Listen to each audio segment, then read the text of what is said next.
አሰላሙ አሌይኩም ወራህመቱላሂ ወበረካቱ። ድና የተከበራችሁ ውድ የአቲካ ቤተሰቦች እንዴት ናችሁ? ደህና ናችሁ ወይ?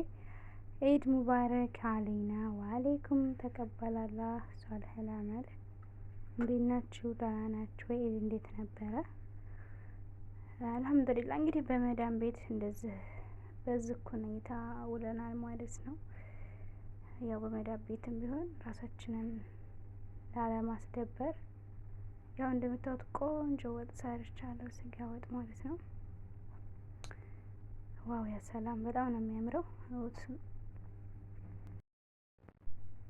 እና እውት እንደዚህ በዚህ በምታዩት ሁኔታ እንግዲህ ደርሷል ማለት ነው ለመበላት።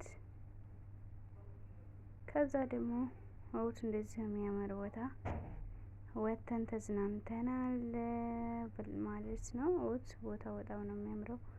የት ይመስላችኋል? እንደዚህ ያለበት ቦታ እንግዲህ እንደዚህ ስንዝናና ውለናል ማለት ነው። አልሐምዱሊላህ ወለከል ሐምዱ ወለከል ሽኩር። ያው ማመስገን ያሉበት ማለት ነው። የተለያየ ከለር ነው ያለው። በነገራችን ላይ አረብ ሀገር ያለው ሁሉም አሁን ሀገራችን ላይ ያለ ምንም ብርቅና ድንቅ የለም ማለት ነው። ይሄ የምታዩት የዚህ አይነት ዲዛይን እንግዲህ በመዲናችን አዲስ አበባ ተሰርቷል ማለት ነው። አይታችሁታል።